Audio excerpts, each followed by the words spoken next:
Hey everybody, it's Jason Blaha here, and today I want to ask the question, what's wrong with real food? So let me put on my +5 out of weaponsmithing, work on skilling up my crafting a little bit, and let's talk about this, because this is one of the things that I look at and I realize that if I could do the fitness community a real service, it would be to point out that these supplements that are out there that seem to be thrown in everyone's face all the time really serve no purpose. All they are is an attempt to replace food. And it is strange that something like food, that people could honestly market the idea of replacing your food. And the reality is supplements literally do nothing that cannot be done with normal whole foods. They literally serve no purpose other than to say, well, if you don't want to eat food, we have this protein powder, we have this meal replacement, we have these vitamins, we have these minerals for people who don't want to eat food. But that's very bizarre to me, because I've never met a person, other than maybe one or two anorexics out there, who claim to not like to eat food. Yet we have a multi-billion-dollar industry that markets to people, you can replace your food with this. Now, the problem is that it's gone beyond that now. It's now gone beyond to, well, if you replace your food with this or add this to your food, you're going to see major benefits of some type. But that's not the case. It honestly is simply just a replacement for foods. And you know how this whole industry originally got started? Because people were lied to, and they were told that due to soil depletion, that their fruits and vegetables and other foods didn't have enough vitamins and minerals in them. That due to soil conditions, and this was started by the companies that created vitamins, that your foods just didn't get enough vitamins and minerals. Yet here we are, when you go look at the numbers on current foods, the average amount broccoli, average apple, whatever it is, go look at the numbers. You can find their breakdowns of what the average one has on average anywhere in the Western world today, in our current growing conditions, and you look at the vitamins and minerals in there and then compare that to what you need, what experts say you need, what dietitians say you need. It's not that hard to get all of your vitamins and minerals from foods.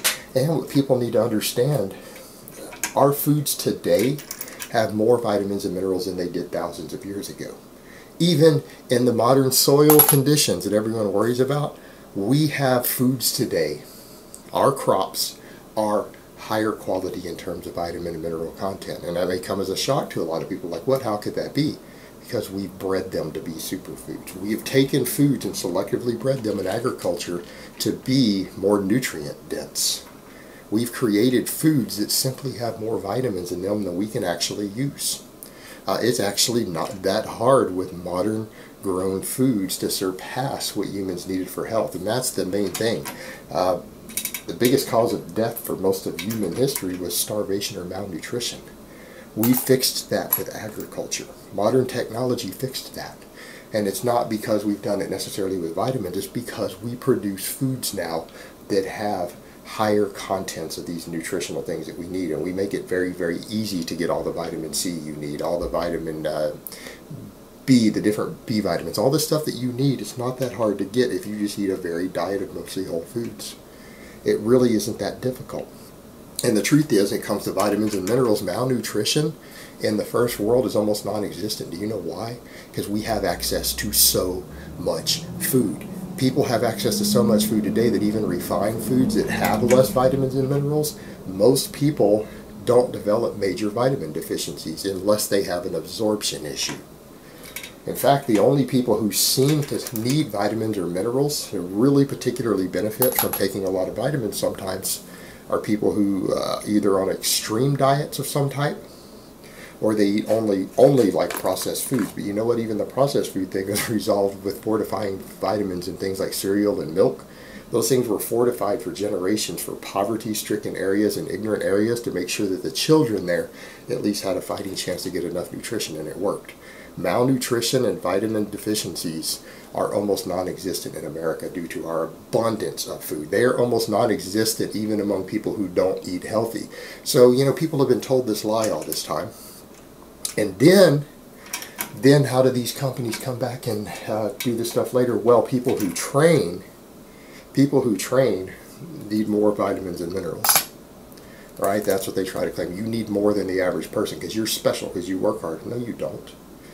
There is actually no evidence whatsoever that shows that people who lift weights for 30 minutes or an hour a day, there's no evidence at all that shows that they need more micronutrients than the average person. There's absolutely no, this is something that the supplement companies purely made up. They just made it up to sell you products because it sounds like it might be reasonable. Now, endurance athletes, it turns out, do need a little more, but you know what? We have such an abundance of food that because they need more, they eat more because they burn through a lot of calories. They end up eating more and they still generally don't have problems getting what they need.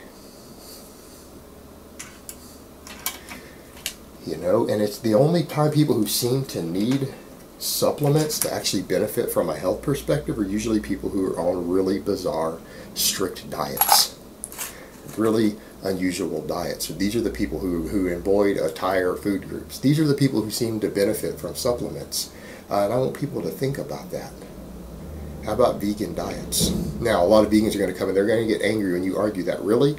You need to go listen to Dr. McGregor. He's one of the foremost vegan experts out there. He will tell you the same thing. All right? He's one of the experts in y'all's area.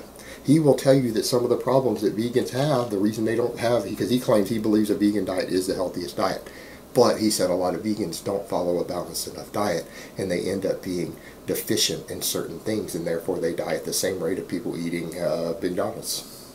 And this is a vegan expert saying that no, just because you're vegan doesn't mean you're going to live a single day longer than the average American who eats McDonald's for lunch every day.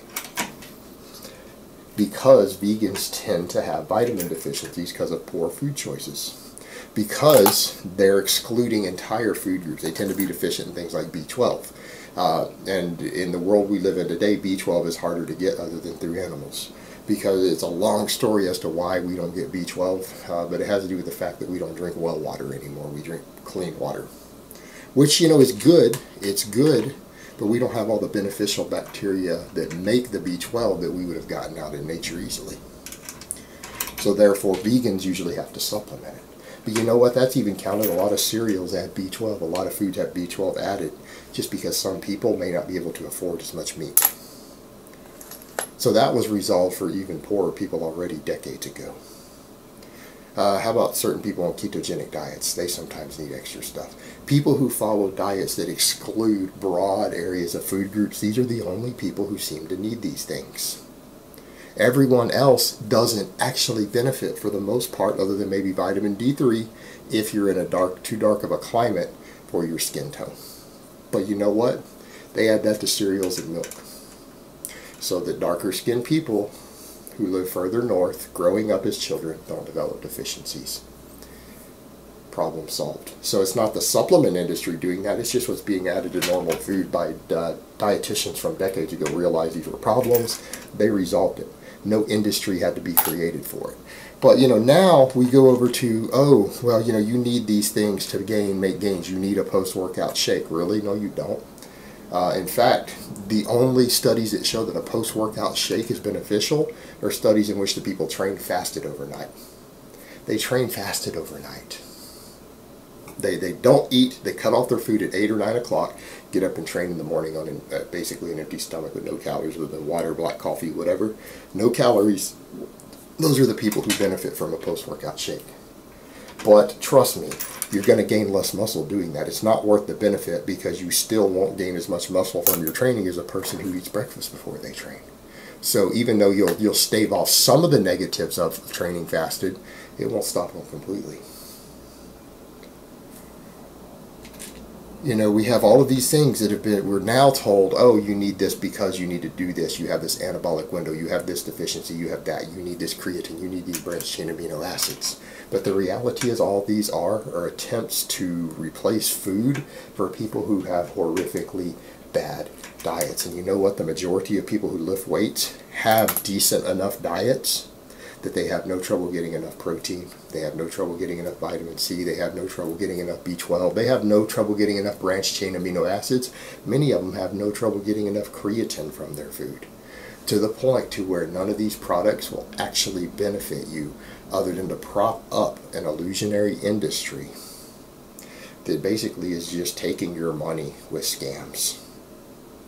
And quite frankly, I would like to see the whole supplement industry just go away. That would be one of the best things out there for people who are interested in fitness, to help them, people, the next generation coming in, to just get rid of this industry. It's not useful to us in any way other than creating jobs. But you know what? We could have another industry that filled the niche to create those jobs for the people who make the shipping labels and packaging and all of that stuff.